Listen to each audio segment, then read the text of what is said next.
Hi everyone, good evening. Welcome to the third Angular Toronto Meetup. The first one was here at Polar, and then the second one was at Yukon Games, and this is our third one. We came back to Polar because it's a great facility and a great space, so as many people who want to come can fit in. My name is Nick Van Weerdenburg. I'm the organizer of the Angular Toronto Meetup, and we're going to have two presentations tonight. I'm going to do one on building an AngularJS startup stack, because one of the challenges with AngularJS is how it plugs in to the rest of the technology stack, and there's a lot of questions around that. And then Matthias from the Google AngularJS team is going to go into unit testing with AngularJS, and that should be, I guess, the really interesting part of the evening. Before we start, we're going to have a couple of words from our host, Michael Russo from Polar, and then we'll kick it off. And this event's also being live streamed on Justin TV. And it's the first time we've tried that, so that should be interesting. And the recording will be made available afterwards.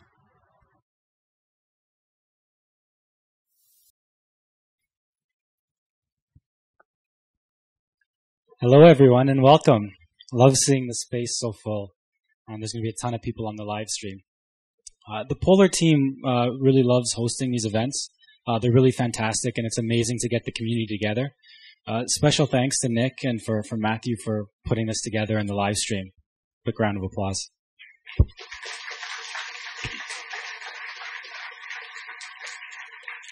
So here at Polar, we build two different products. Our first product is called Media Everywhere, and it's a development and deployment platform for mobile sites and apps.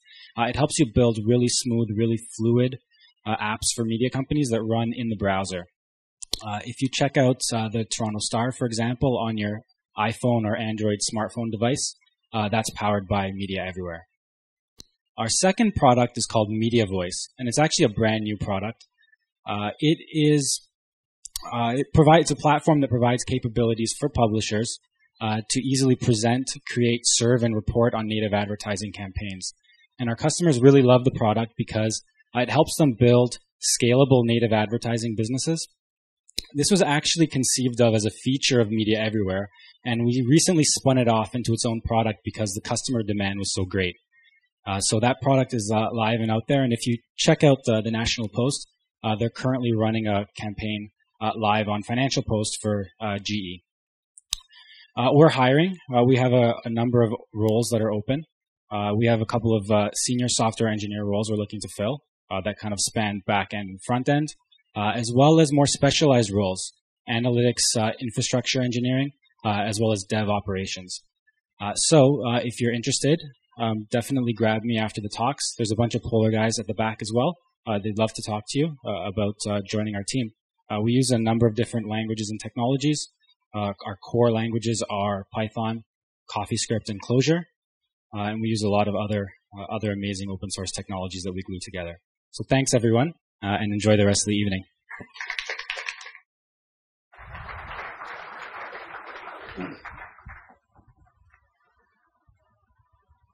Thanks, Michael. And I'd like to also thank Matthew Potter from HTML5 Toronto Meetup. He's here tonight on his own time to stream this event, and he brought in all the gear and set everything up. And it wouldn't have been really possible to do that without his help. So thanks, Matthew.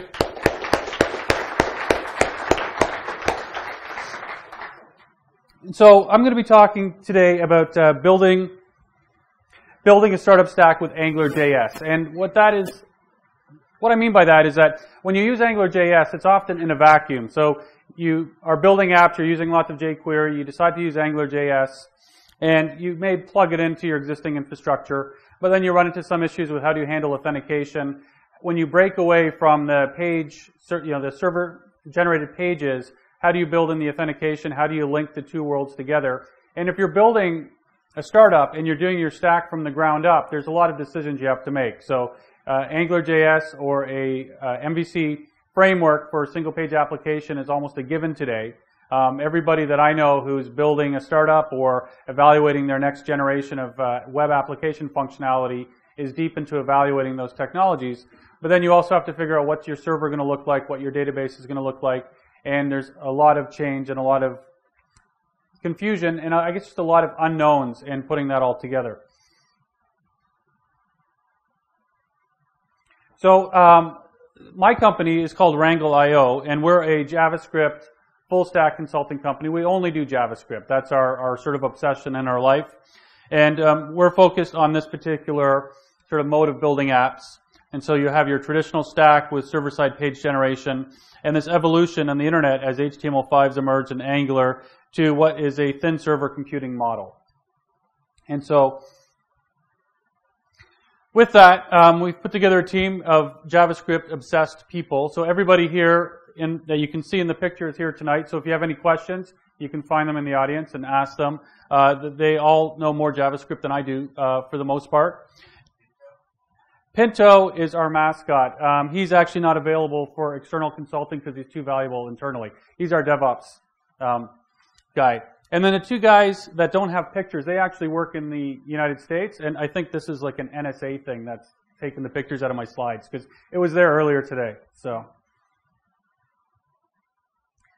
when talking about building a startup stack, there's a bunch of different ways you can look at it. One is like we're going to build an Angular application, but that's only what's running in the browser. You still got to connect that to the back end.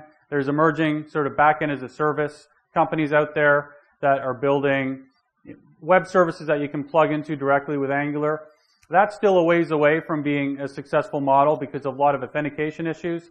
And as well, there's a lot of issues with caching. You can't really cache in that environment. And so you're going to be hitting the database all the time if you're going against Mongo Lab, and your costs are going to go through the roof. You probably want to build something to scale. You want to have your own sort of server where you can do some caching. If you want to put Redis in to optimize, that's what you got to do in the middle tier, as well as serve up the APIs. And so when you're looking at it, you could say we're building a startup stack with JavaScript. The other way of looking at it is that it's HTML5. HTML5 can build complete applications. They could run entirely within the browser. You can package them up now with technologies like PhoneGap and deploy them on a mobile device with no internet connection whatsoever. On the desktop experience, that doesn't happen because desktops are always connected anyway, and there's not a real drive to have the standalone HTML5 applications as a whole. But there are some really cool ones out there, and the best example I can think of is the Adobe editor. That's a full HTML5 editor for development. It's written in HTML5, and it's used to write HTML5 applications. But, for this talk, this is the Angular Meetup, so I'm going to stay focused on Angular. That's going to be the default assumption. And I'm going to move back through the stack. And so when we think of this startup stack, I'm going to build the greatest, next, best product, and I have to make choices in my technology. HTML5 is a given. That's the one thing that nobody's going to say we're not going to use HTML5 anymore. I think that battle has been won, at least for now. It can open up again. But you're using HTML5, and that enables a lot of the other choices in the stack. Angular has taken off as the leading candidate for the sort of the de facto MVC, single-page application framework. It's just generating lots of interest, lots of focus, and it's far outpacing all other frameworks in terms of search volume, research, and adoption. But that you could still have long arguments about. There's different philosophies, and there are some other great frameworks out there. And then the server side is where you'll spend months arguing with your team what you should do on the server side. Some people won't even begin to consider Node and JavaScript on the server side. Other people, they already have a lot of investment in Python. Maybe the business domain that you're addressing has lots of good libraries. If you have existing software, that's important to take into account. A lot of companies adopt Node and JavaScript on their mobile tier. LinkedIn is the most famous example of that, where they built out their mobile stack using Node and kept their other infrastructure in place. And so you have, I guess, increasing uncertainty as you move across the stack. So rather than get buried in that, I would say that everything's fine, but for the purposes of today's conversation, we're going full JavaScript. So MongoDB in the database, Express and Node and Angular. And if you arrange it this way, it spells mean, and this is the mean stack. And this has gotten a lot of press, and it's a nice acronym. However, when you talk about this as a sort of a wave in technology and a stack to adopt, the mean stack is a little too exclusive. It doesn't include the other technologies effectively. And so from the previous slide, HTML5 is a given. For me, I think Angular is a given. I would pitch it strong and hard to anybody who was building a web solution over the other frameworks. On the back end, I think there's so many factors that there is no one answer. But if you're looking to get a minimally viable product up and running, and it's a standard web-based CRUD application, then Node and Mongo actually are very effective for that. And some companies are building their initial version in Mongo and Node, and then they're refactoring and putting in a database. And the value in doing that is if you use MongoDB, you're forced to a document-oriented paradigm in how you design your data model, and that helps you define the right API from a REST perspective, because the match between the database and the client is a better fit. But then you have your API in place, you can start playing in the back end and refactor it. You can put in whatever you want, but you've got that nice REST API that defines the boundary between your single-page application and your server. And so I've talked about this slide a fair number of times, and this is a key one in considering what your stack is for new development, either from the ground up, greenfield, or if you're extending an existing application. When I did a lot of server-side development back in 2005, 50% of my app or any app I wrote was JavaScript. And so it was right on the border of, why would you call it a Python app? Why would you call it a Ruby app? Why would you call it a Java app? Most of your code is actually in JavaScript. It is a JavaScript app talking to another language in the back end. With HTML5 and the move to single-page applications, almost any app being written today is ending up getting towards 70% JavaScript unless you have some interesting business domain logic that's living on the server. And so with that, your application is mostly JavaScript. Your server is shrunk considerably, and so that it's an API and caching server. It really raises the question, what is the point of using PHP or Rails for a traditional web app? They're shrunk so much, it almost doesn't matter what you use in the back end, and a lot of companies are deciding to go JavaScript all the way through the stack. And so this is a slide that sort of shows the evolution of the stack in modern web applications. You have your HTML and your JavaScript, which is already half your app, and then you have your server, where you have the templating and routing to create the web pages and route among them, your services for authentication, integration, and payment, your data layer, which is doing a lot of ORM stuff, mapping to the database, trying to fix that impedance mismatch between SQL and your domain model. Now this is starting to change. It's gone browser-centric.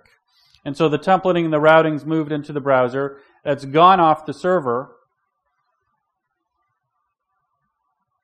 You drop in a document-oriented database that speaks JSON, and that's clearing off the data layer.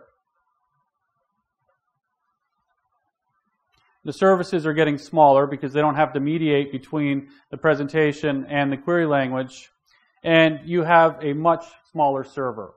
It's the era of thin server computing, where the server's really shrunk and the application's running in the browser. This has a huge impact on how you wire your stack. It's not just Buzz. All three tiers have changed. The client is browser-centric, a model view controller. The server is thin server, RESTful, event-based. And the database is document and web-centric, speaking in JavaScript, essentially, because that's what JSON is. Other languages speak that very well natively as well, such as Python and Ruby. But it's a good fit across the tiers. And the only thing that's non-negotiable in any web application project today really is the JavaScript. Now you could use CoffeeScript or ClojureScript and target JavaScript, but you need JavaScript. There's no way around it. And so if you're moving from a PHP environment or a Rails application and everything server-side, and now you've got to change your database, you've got to change your server, and you have to change your front end, it can be very confusing. There's a lot of moving pieces, and depending on where you start and how you move through it, it can be very disconcerting. This is a great slide. I think a lot of you have probably seen this, but this was a slide that was put up by Ben Nadel on learning Angular. And it was like his experiences with learning it. And first it was like, wow, this is really neat. and then you hit a wall and you have to figure out what that gap is, right? So how do you connect to the back end? How do you connect to the REST? How do you authenticate? There's all these little jumps because the paradigm really is changing. It seems very simple at first, and the examples are very simple. It's like a really funky jQuery with two-way binding, but there's lots of other architectural changes that add up. And so you hit these bumps as you're walking through, and you get discouraged, then you get excited, and then you finally master Angular, and you're really excited, but it's not just mastering Angular, you're mastering the whole stack and how it connects to everything else in the stack. You understand now how it's going to connect to the RESTful API. You understand how it's going to authenticate with that. And I would say every single person I've talked to in the last year is using, quote, a RESTful API, but I don't think there's any two people on the planet who would agree what a RESTful API is. There's just, well, actually, maybe two. So it's really, really tumultuous. If you've got a weekend that you have nothing else to do, just go to Stack Overflow and try to figure out how to define a REST API. I mean, you can spend 2 weeks just reading the threads and the arguments and the discussions. And so there's some really interesting movements there. There's some new standards emerging. But you know, at the core, it's supposed to really abstract out the server from the client, and it's supposed to be resource-based. Angular really forces that, and so do single-page applications. And so if there's any discrepancy in your API, that causes an impedance mismatch. And so if you get your REST API correct and you nail it, then it becomes really easy to consume and publish JSON through that API to the backend database. And that's, again, one of those barriers that has to be overcome when building an AngularJS application. So what's the solution? And if you look in modern web dev, I mean, seed projects are sprouting like weeds. And in my opinion, they all suck horribly. Even the most brilliant ones, because there's just too many opinions. There's too much variation in the stack. You have someone, they build out a seed project, and they're talking about the build process, and they're using Grunt, and they're using JavaScript and Angular, and then all of a sudden, you know, they decide to use Mocha instead of Jasmine, and they make another 2 small decisions. And never in your entire life are you going to be able to back out of that and change that comfortably to what you're doing in terms of, you know, what you want to achieve as your base stack. And so what we've been working on is, and this is becoming very easy to do in the current environment, but it's the concept of the metastack. And what I mean by that is that it's the best practice canonical stack building from first principles. So you take each piece of technology, and there's enough best practices around that. There's enough community sort of acceptance. And then you build it on top of that step by step. So if you do take a deviation, it's not twisting the seed project into a new area, but it's a natural building of your stack on top of these components. And I'll explain that a little bit more. But the concept is recipes, not seeds.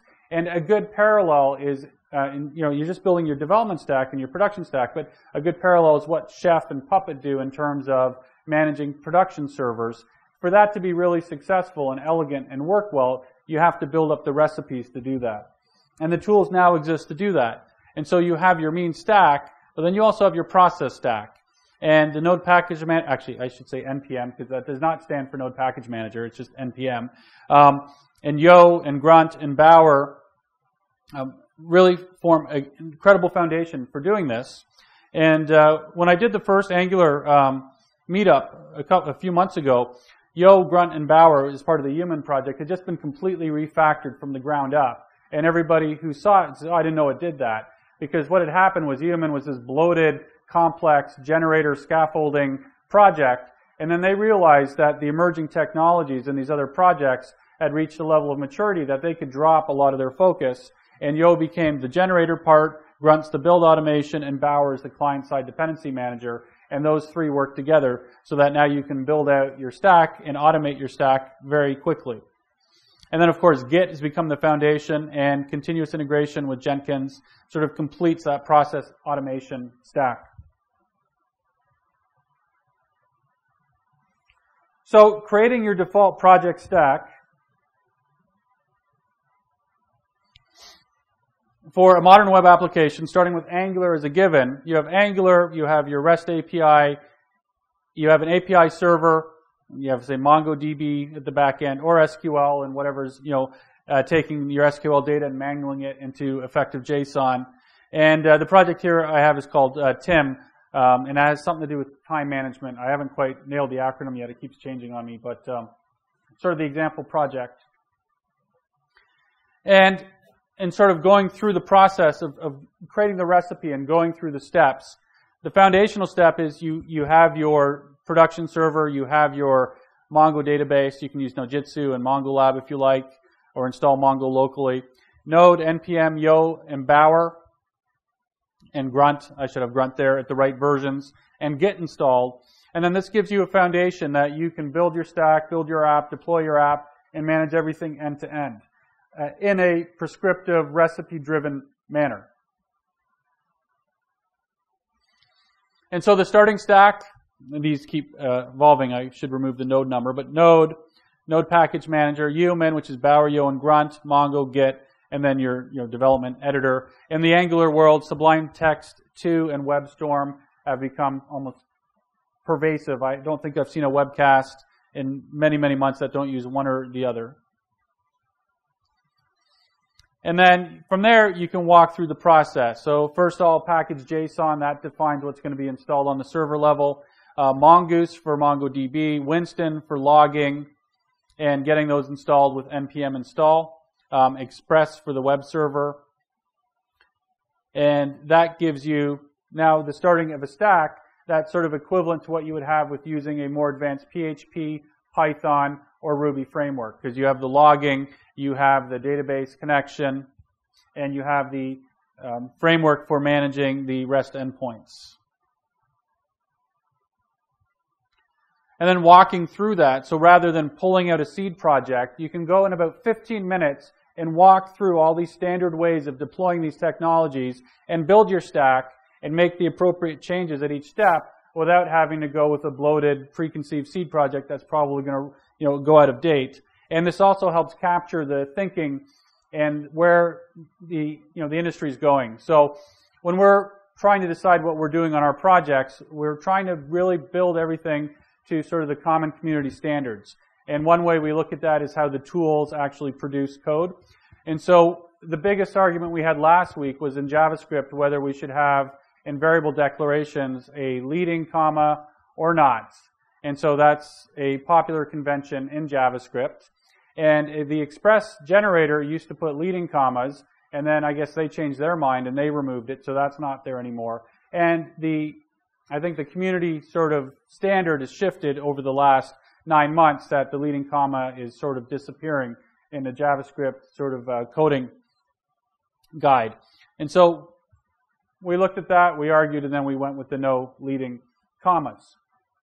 So if you look at Express, which is the web framework that's Sinatra inspired, so it's similar to the Sinatra framework in Ruby, and it's got a great little generator. So if you do Express help, you can see exactly what it's going to do. And you run it, and it gives you a basic Express project. And then you can quickly do npm install to install any dependencies, and then open it up to check. And there you have your base Express project. And so you're building up from the bottom. Then with the Yeoman, you can use Yo Angular, and that's going to run the Angular generator. And it takes you through a questionnaire, and you can say yes for Bootstrap, yes if you want Compass, and then there's 3 extensions to Angular for resources, cookies, and sanitize, which I generally use most of the time, so I picked those. And then it puts in Grunt in some a Grunt file and a base server that you can run, and Angular is completely independent at this moment, so you can run Grunt server and test that it's running. And then you can do Grunt test, and it's going to run your unit tests. So now you have your base Angular app, some unit tests as a starting point, and you're off and running. The next step is to actually get those to work together. And there's a lot of different ways to do this, but I like to start simple. And so to do that, I take what's in the Express package JSON and merge that into the Angular one. Then I remove that, and then remove some things that I don't like the icon that comes out of Angular, the Yeoman one, and I just, I don't need that, so I remove that. Then there's a few style sheets that come with the Express, so you can either just remove them or you can move them into the public directory of the Angular project. And then you modify Express. So this is Express, so if anyone has not used Express, I'll just quickly discuss it. Express is sort of a pipeline of rules and processing for incoming HTTP requests. So there's been a movement in frameworks to handle HTTP more at the core level, and you define HTTP endpoints. So there's the Scale of Play framework, there's Sinatra, there's Express, and they're made in such a way that you can build components and mount those components in bigger applications, and so you get a lot of modularity and a lot of flexibility. The thing is, it's very order dependent, and that's one reason to use a generator, because if you mix up any of these, your application's not going to behave the way you want. So the main one being the app router, that you'll see the third up from the bottom. If that comes after the static page, that means your static page will also always be hit first if there's a static page. So if you're going to do static page caching like with Rails, you mount your static handler before the router, which is for express routes, and then if it finds a page, it loads that page. If it doesn't find that page, then it hits the router and it finds your dynamic page, and that's sort of the old school Rails 2 caching. If you're going to be compiling less files into CSS, you want to make sure that comes before the static filing, the static file serving, because you want to have those less files compiled into CSS to serve up. And so you can build your pipeline for handling requests and handling the files on the file system. And there's just a couple of things to change here. One, you put your secret in for the cookie parser, and then by default, it's set to public, and I change it to app. Because app is the default folder for Angular. And so now Angular is mounted within the Express application. If you want to use less, you can just go ahead and use it, because the less middleware is installed. Angular will automatically get the less converted CSS files, so you don't have to worry about running any kind of command line compiler and watcher. It'll just serve up through Node. If you want to use Sass, there's Sass middleware that you can put in as well. So you get rid of that whole compile step in your web development process. The server handles that. And so a few different things. If you want to have, you decide whether you want to have the router before the static files, and that's about it. There's a couple of default routes. I tend to remove all the routes from Express because they tend to get in the way. It's sort of convenient to test using them and maybe build a quick server-side template. But then what happens is if you don't delete it, someone comes into your code, a couple of weeks later, and they get confused, and they start redirecting your authentication failures to the login page on the Express side, and you want it to return a 401 back to Angular so Angular knows what to do. You want to really drive that REST API and have it be meaningful. And so I tend to strip all that out now.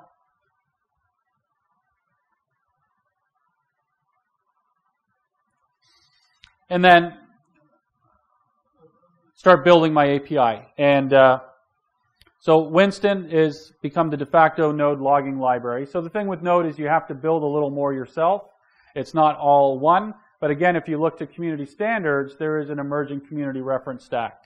And so Winston, Mongoose is an absolutely brilliant MongoDB adapter. Passport is a brilliant, very clean, very simple authentication framework. And Passport Local lets you roll your own. So if you're going to be managing your users in Mongoose, you use Passport Local, you write a couple of small functions, and now you can authenticate against MongoDB. And this is just basically going through, then creating some load files so that you can load some test data. For some quick seed data, rather than messing around with JSON, if I want to get up and running quickly, you can define CSV files and import those directly into Mongo. And they get imported as JSON, but this is just a lot quicker to quickly type up and load some data. Importing it through Mongo import, type CSV header line so that it knows it has a header and the files, and now we actually have a JSON database up and running. And so the other thing that I think is essential is really decoupling your Angular development from your API development. And I tend to use curl, and I think curl really is one of the best tools you can use in building a RESTful API. You can quickly test everything, make sure everything's working, and then when you're delving into your Angular code, you're not mistaking what's happening from an Angular perspective, because there's some really strange errors that you'll get in Angular where it expects an array and it's getting a JSON object and vice versa. It'll be readily apparent if you're actually testing the API and looking at what's coming back. And so then just, wiring up the API. So this is how you do that in Express. And testing it. So you can do the login, you can do the delete, you can do file post, you can do absolutely anything that you need to do against a REST API. You can even save session cookies if you're doing form-based authentication and reuse that session as you're testing further. In testing on the Node side, I've been using Jasmine and Jasmine Node. So that allows you to use Jasmine comfortably on the server side. We recently, again, had those big discussions on whether we should use Jasmine or Mocha, and I'd been sticking solidly to Jasmine for a long time, and then my mind changed very easily, and that has to do with the continuous integration process. Mocha supports much better reporting through the continuous integration process, and that was enough to convince me that we should be using Mocha for our unit testing. And Angular 1.2 is becoming more Mocha friendly, and so you're not going to be going through a lot of pain trying to get Mocha to work with Angular versus Jasmine. And so we've actually switched over on our projects to Mocha now. And so as a recap, we've created a simple Mongo, Node, Express, AngularJS product structure. It's as simple as possible. This would be refactored as the project grows. I don't think there's a lot of value in arguing about whether you should be grouping your code by feature or by function. The Angular generator will give you controllers and views and directives, and that's not an ideal structure for large projects. Again, the community consensus has been evolving, but now the Angular community is sort of strongly in the camp of feature grouping. But I would say early on in the project, you're still exploring, build quickly and easily, and then you'll pick your structure.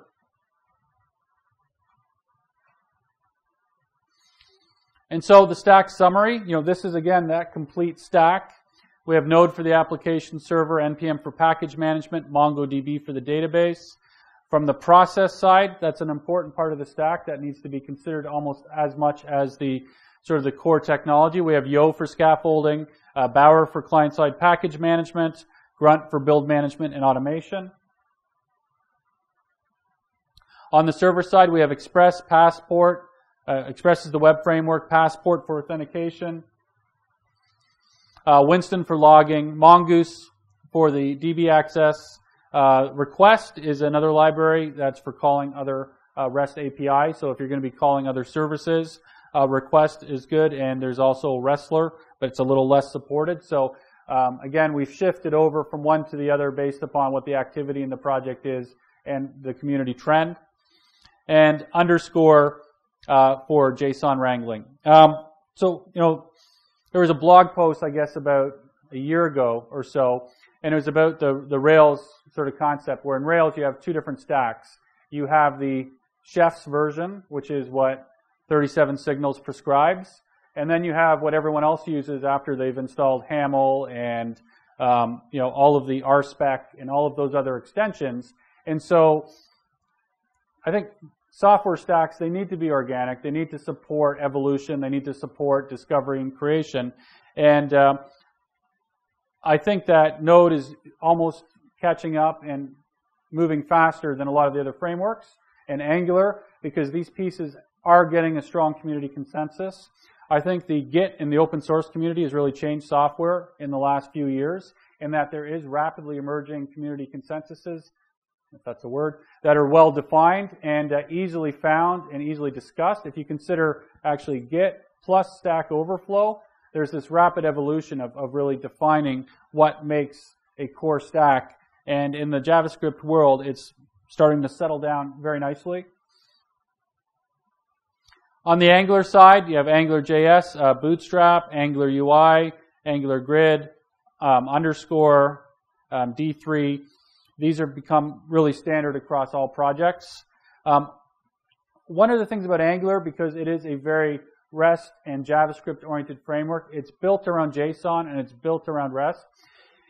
It's really, really valuable to learn underscore and master it, because if you can't wrangle your JSON data and make those transformations to get it into the form you want, you're going to have people start building these god-awful object models where they're sticking methods all over your JSON and writing like thousands of lines of code trying to turn a sort of a clean JSON data structure into an object model so that they can manipulate it, when really all they have to do is step back and take a slightly more functional approach and learn how to use the map and learn how to transform it into the structure you want. And so I think you really have to respect the JSON at the center of that architecture, and R_ and getting a strong grasp of it helps significantly. And then the last point, jQuery is awesome.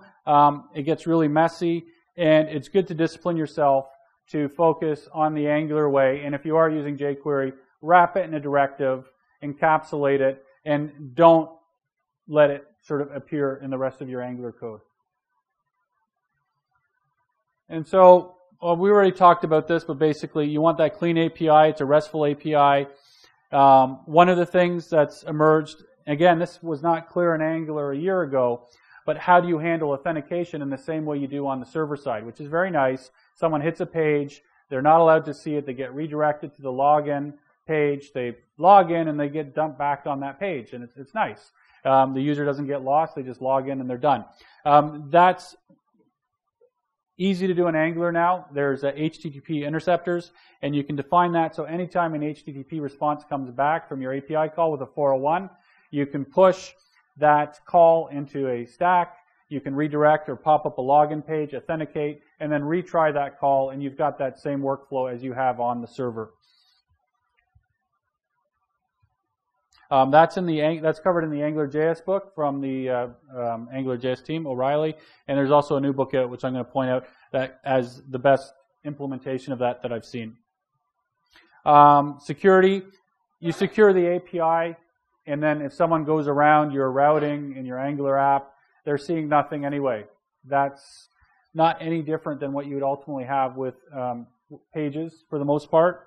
There may be some time when you have to do something that's a little bit different.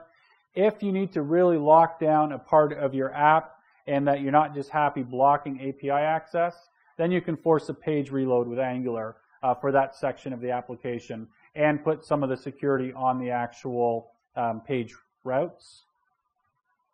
And if you have really strong security needs, get an API review. I had my mind radically expanded over the last couple of weeks on all the different numbers of attack vectors on an API, and it's actually really scary. For the most part, it doesn't matter for most apps, but when it does really matter, where you have a lot of sensitive financial information, purchasing, stuff like that, there's some really great basic approaches to locking down an API. So these books I consider essential now for AngularJS and Node development. One is Functional JavaScript. This came out in June. This is really an exploration of a functional programming style using JavaScript and underscore. The author, Michael Fogus, also is big in the Clojure community, and so he's a functional programming guru, and it's a really fun book to read. It's a little painful to read in places. Learn underscore first. That's a good sort of suggestion because he doesn't actually cover it in the book. And then Mastering Web Application Development with AngularJS. By far the worst cover of all the AngularJS books. And another kind of book, I like the flowers, but even the flowers don't work. The purple, the blue, the yellow. I just really hate this cover, but it's by far the best AngularJS book on the market. It's extremely well written. It gets into all the edge cases and the corner cases. It explains authentication, and it does use all of this core, sort of emerging stack. And this is by the Angular Seed guys, and what's really funny is they make completely different recommendations from the Angular Seed in the book. So that sort of, I think proves the opinion on seeds. Related resources. So this talk is sort of high level. It's hard to fit in, into a 30, 40 minute sort of talk. And so we're converting it into 2 ebooks. One is configuring the mean stack for development, so the development environment, which is the first part of this. And then the second one is building a startup stack with AngularJS.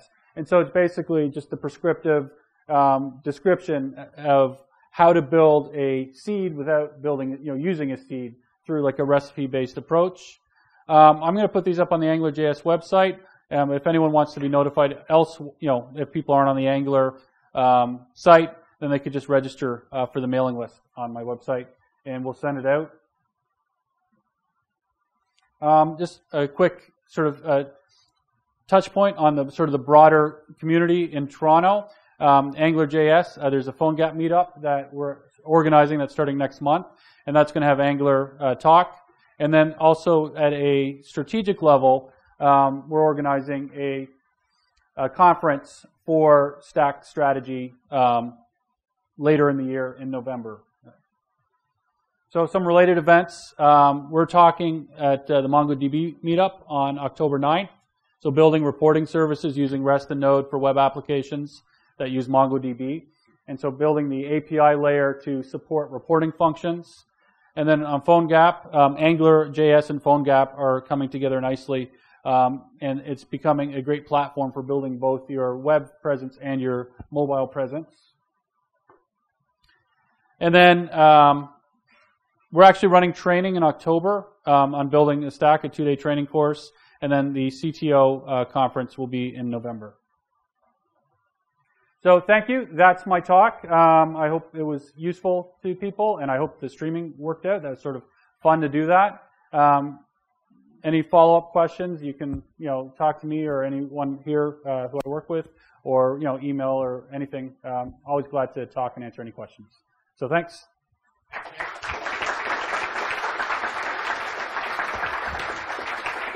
So we're going to take a short break, about 3-5 minutes, and switch over.